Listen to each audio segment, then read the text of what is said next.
Well, we're definitely living in a new political era as this one is ending. We can have gender affirming care. Yeah, you tell them, Nancy. As of course, the new political discourse is a little heated, to say the least, here, as now one of the most popular posts on Reddit is leftists celebrating Steve Bannon warning about how more right-wingers are going to be arrested after the next election cycle. Now, is Steve Bannon being sensationalistic? Is he being hyperbolic with some of his other previous statements, especially about a Trump's third term, raising a lot of eyebrows? Well, I think there's a lot of merit in it, especially with the bigger conversations happening right now about a potential civil domestic conflict, as he lays out and describes how actually the right wing is far more restrained than the left wing is, as he hypothetically now sets out a scenario of what is going to be happening when the left wingers get into power, which they're look like they will be, and it's not a good one. As of course, I think this is important to understand here, especially in hindsight, with some of the bigger type of deep-rooted criticisms of this current government, which I think should be doing a lot more than it is right now in order to do the job properly. As Steve Bannon has come out and had some very interesting criticisms of this Trump administration, we're going to be going over that. And this type of spiraling out of control pendulum swing of political arrests that probably will be increasing very dramatically from here. I think this is an important topic to talk about. Hypothetically, what is going to be happening in 2028? That's a good one to really look out for. And if you agree, share, subscribe, click the notification button. We greatly appreciate all the time that you spend with us. Now, Steve Bannon, again, he's known for getting a lot of attention. He's known for getting a lot of outrage. He's known for saying the things that everyone always turns their head around to. One of the biggest things that he recently has been saying is about Trump running for re-election in 2028, saying that he's going to have a third term, as a lot of right-wingers are saying, no, he can't legally do this. He's one of the few people that is, and of course that is dramatically triggering the left, that now is saying that it's good all of these people, including Steve Bannon, deserve prison. And again, this is a post, 35,000 upvotes, right? Now, this is not consensus, but Reddit has always been the place for the kind of intelligentsia, the intel agencies, the type of website that bans people for talking about political success on the right. And if you talk about it, and if you are a right-wing type of subreddit section, you've been censored. You've been deleted off the platform. You've been banned. You've been prevented from having a conversation on what is now a left-wing dominated conversation place, which now AI is also data harvesting and taking information from. As Steve Bannon came out and said, look, if we lose the midterms, we lose 2028, we're all going to prison, myself included. A lot of leftists are like, yeah, good. I don't think that's good. As right now, the Trump administration is showing a lot of restraint, or a lot of restraint, according to a lot of right-wingers, too much restraint. But these are Steve Bannon's comments that I think are important to really highlight the importance of the moment that we're in right now, and why criticism of the Trump administration is needed now more than ever. Because if they don't shape up, if they don't try to fix the economy, if they keep giving the donor class everything that they ever wanted, if they keep doing crypto rug pulls, if they keep promoting gambling and all these other type of institutions that do not help the financial future of this country, and especially of the young people, we are headed towards a very dangerous path that will create a scenario and situation where the left now will have plenty of ammunition to come on in and say, yeah, what did you do here with what crypto? What gambling say? As of course, the lines are being blurred. And I think Steve makes a very important point here. And I will tell you right now, as God is my witness, If we lose the midterms and we lose 2028, some in this room are going to prison, myself included.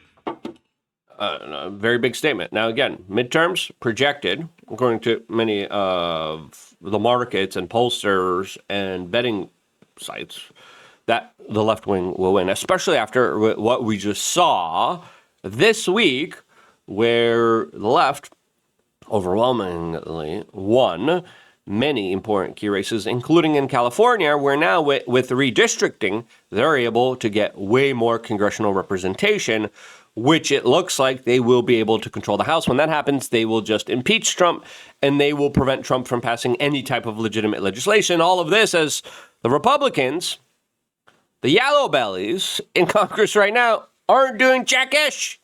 The government is shut down. They're not passing any type of legislation. They're not codifying any kind of executive orders. And it definitely does look like everything that Trump is trying to accomplish here is getting steamrolled and just screwed over. As now Trump is saying, we got to get rid of the filibuster. We got to pass real ID. That's the only real way to be able to potentially win the midterms. And a lot of people are saying, just do it. Personally, originally, I'm not the biggest fan of it, but they make the argument saying when the left gets into power, they're going to destroy the filibuster themselves. That's why we need to do it. And again, it's these types of arguments that always kind of lead us down the pathway of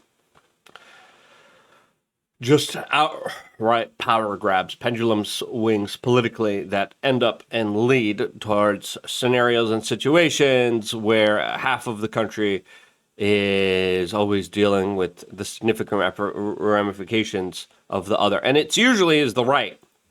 They're not going to stop. They're getting more and more and more radical. And we have to counter that. And what do we have to counter it with? We have to counter it with more action, more intense action, more urgency. We're burning daylight. If you look across every aspect of this. Urgency, yes, I agree with. Now, do you, and this is where some of the people on the right are making more of a nuanced conversation, saying, look, the temperature's already hot in the room. You got to turn it down.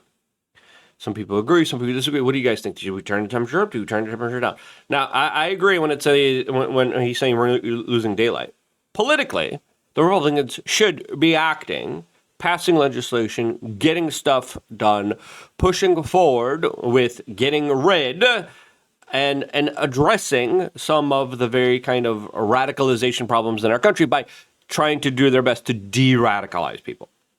Now, again, that's a very fine line, right? Since there are so many people that are becoming more economically disillusioned.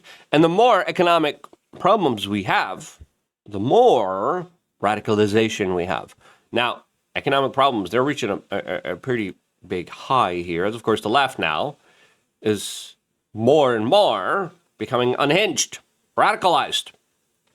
There's going to be more people favorable to the left once they're being screwed over financially. Now, does that mean we got to give out handouts? And no, that means the system that is at play here has to become a little bit more fairer, since, of course, the robber barons, the donor class, are pretty much giving the keys to the kingdom.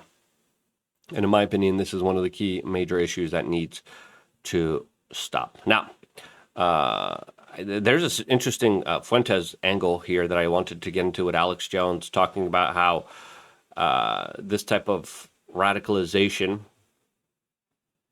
is leading to this weird type of leftist promotion of Nick Fuentes. What in the world's going on here? Anyway, before playing that clip, let's just get into this Bannon video in full. We have to codify what President Trump has done by executive order, right? We have to codify it. And people say, well, they're just going to be messing bills going to pass Senate. We got to put aside these structural barriers and get on with it. President Trump today gave to the Senate when they came over for breakfast. Even Lindsey Graham, some of the guys that liked, and some of these institutions, I understand. This is a very tough decision to make. And you're going to see some people in the conservative movement that not in a million years, because I talked to him today, quite frankly, I had Hawley on the show this morning, Josh Hawley, and he's talking about it. And I'm trying to play the institution. Well, they called me up this afternoon and said, let's go through the 10 reasons we need to do it. And these are heavy hitters on what I would call the constitutional, limited government constitutionalist in our movement. And they're about to come out over the next couple of days and make this argument because it said, look, we have to understand that if we don't take this to the maximum, a maximalist strategy now with a sense of urgency, and in doing this, seize the institutions, if we don't do that now, we're going to lose this chance forever because you're never going to have another Trump. That's true. And listen, once Trump goes away, a lot of the stuff will never be the same. As of course, he's been the biggest gift to the corporate media, but also, most importantly, there's a big difference between the Republican Party and Donald Trump here. And him stepping away from his legacy will be met as if the left is in power with overwhelming amount of people around him, including Trump, again, being prosecuted and charged. Now, this could be one of the reasons why Donald Trump isn't going as hard as a lot of people want him to go. Some people make the argument you need to in order to deal with the more kind of radicals. Other people are saying, no, you need to turn the temperature down in the room, and then they're going to show you grace because you're showing them grace. Now, that's a very kind of nuanced argument, and as some people even argue, it plays into the Epstein argument, saying, look, you can't arrest all these Epstein people because they're going to arrest you as soon as you get out of power. They already did arrest him. He already was facing 700 years in jail. Now, before playing this Alex Jones, Anthony Cumia type of perspective on the left promotion of Nick Fuentes, just really quickly, I wanted to tell you about WeAreChange.shop. Our number one selling supplement is our creatine. It's from Germany, not from China, 99.9% pure, 2-month supply, $53. I was just listening to Rhonda Patrick, and she came out and then talked about how now, in some instances, she has seen supplementation of 30 grams, which is a lot, of creatine, improving the, quote, cognitive impairment caused by severe sleep loss. As she's talking about the latest studies, talking about people who are sleep deprived, showing how people who take creatine regained the lost cognitive function, but also improved their processing speeds beyond fully rested conditions. As neuroimaging reveals the mechanisms, creatine swiftly restores the brain's depleted energy stores, significantly enhancing neural performance during periods of intense stress. This makes it highly effective for combating something like jet lag, sleep deprivation. If you give them, this was on a per kilogram body weight basis. So I think total, it was like 20 to 25 grams of creatine that were given just based on their body weight. But if they were sleep deprived and given that creatine, not only did the cognitive deficits that usually occur when you're sleep deprived not occur, but their cognitive processing speed was improved more than baseline. Yeah, very interesting stuff. As of course, I've been using this stuff. I credit it with being able to work as insanely as I have been recently. This stuff is real. I love it. I think you might too. WeAreChange.shop. Go check it out and get it right now while supplies last, because we're almost running out. Anyway, now, Alex Jones with Anthony Cumia got into this kind of radicalization, crazy problem that we're dealing with. As of course, listen, Alex Jones, legal lawsuits that just absolutely financially destroyed him. Same with Rudy Giuliani. Same with the MyPillow guy. Steve Bannon arrested. Roger Stone arrested. James O'Keefe had the FBI literally raid him. Okay? Terrorize him, as well as his staff members, as well as the people that he was closely, of course, working with. You're telling me, with Donald Trump also being raided by the FBI agents going through his wife's private underwear drawer, you're telling me that if Democrats gain power once again, they're not going to do it again? What's there to stop them, since many people are making the argument they were never held accountable for doing it in the first place? I think it's good to stop foreign entanglement. I think it's good to exercise foreign influences, whether it's Israel or anybody else. But at the same time, I'm more interested in the 35,000-foot view about what this leads to, where this goes, and why the left is salivating over this and why they think it's such a key thing. The left is trying to make him the reason it happened right now and act like he's good in ways. That creeps me out. What do you think the trap is there? Well, we saw what happened with Charlie Kirk. I mean, they didn't like what he was saying, and they eliminated him. I mean, there was an assassination attempt on Nick about a year or more January, ago. yeah, about 10 months ago, 11 months ago. Yeah. And the guy died in a police shootout. It was a pretty serious threat, as of course the guy took out people, and then ended up having police officers take him out as he was at Nick's door, saying, "Hey, Nick, come on out," as he had weapons ready to take out Nick. People forget that. And it's frightening that they'll put someone up there as that's the guy. This is the guy that's starting this. He's I've the been there. I mean, I was there when Trump got elected 8 years ago. That's what I've told Nick Proudly on air. I said, listen, be careful. And I know it's fun to be an edgelord and you're just doing comedy and satire, but I'm saying you're in a position of power now.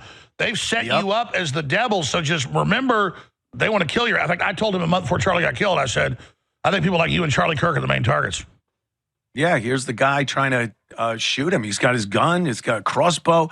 So the left or the powers that be, whatever you want to call them, they see him as the figurehead they could put up there and say he's the bad guy. He's the reason. And then, the mental patients will act accordingly. Yeah, listen. The left overwhelmingly is becoming more and more aligned with radicalized violence. Now, again, Steve Bannon even makes the point here. These kids don't hate capitalism. They never had a shot at it. And it's true. And I think we see that as a reflection of the far leftist Muslim socialist winning the New York City mayoral race. As, of course, a lot of leftists that are becoming more and more radicalized are coming along and saying, oh, look at Luigi. Some people are even celebrating the assassin and dressing up as the assassin that took out Charlie Kirk. Other people are saying, good, more. Take out his wife. Take out all these other right-wingers as threats against right-wingers has gone up.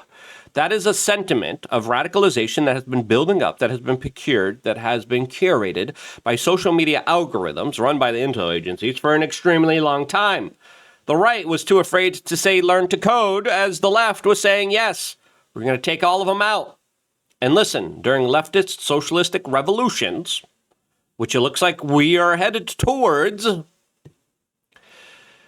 history always tells a tale of the left purging, taking people out. First, they take out their main opponents, then they take themselves out, right? And the people of this leftist revolution need to realize, yeah, we're calling for this leftist revolution. You're going to be up against the wall eventually, too, right? Because the leftists, the radicalized socialists, whenever they get in power, usually, historically, lead to some of the biggest purges, genocides, and murders of civilian populations, right? Democides that happen predominantly, overwhelmingly, because of left-wing political ideology that is historically far more violent, far more dangerous than the right-wing ideology. Sure, there was that one time that right-wing ideology did the thing in Germany, whatever. I get it. But look at China, look at Russia. And now many people are arguing we're heading that towards America. And listen, all the corruption, all the donor class, all the establishment people taking more and more for themselves, leaving less and less for the average young person, doesn't give the average young person a chance at capitalism. They never had a chance at capitalism. We don't have capitalism. We have socialism for the rich. And this is why I think Donald Trump should address this number one key issue and be a champion for the working class and be a champion for the blue collar and be a champion for the middle class and be a champion for the lower class individuals. As, of course, he has an extreme uphill battle, especially with robotics, AI, automation, and the absolute evisceration of the middle class. Things are not looking good, but I think it should be a number one priority. If you agree, share this video. But again, look at the leftists here. They're like, look at their shooters, look at our. And I'm like, one took out predators that were trying to take his life in self-defense. The other guy killed a father of two who was a successful businessman. Now, there's a big difference between the two, especially when it comes to the loss of civility, which is pretty grand here. As of course, liberal protesters are saying, yeah, Luigi Mangione, he's pretty based. What? What would they do to you if you had... Aren't you trying to impress your own dark narcissism onto me? No. I'm not trying to do anything to you. Oh, you said I should be like, No, I feel bad about being in America as a black man. No. I feel you should be bad about being part of Turning Point USA as a black man. Why? Because they're a racist organization. How? Because they are founded by a group of racists. How? I've been with Turning Point since 2018. Yeah. How can I help create something that is racist against me? Black Again, speaking to a wall, and then he goes on, Luigi Mangioni's pretty based here. Again, this is all headed towards a disaster. Is it inevitable, or can Donald Trump change the direction of this ship? Can he? Will he? That's a big question. What do you think? How do you think everything's going to be coming and going from here? What do you think the Democrats are going to do when they get into political power during the midterms and during the election? Let me know down in the comment section below. I'm going to be here if it wasn't for you guys checking out wearechange.shop, getting yourself some supplements, taking care of yourself. And this is why I love you guys. Stay tuned for more. All here exclusively on youtube.com/wearechange.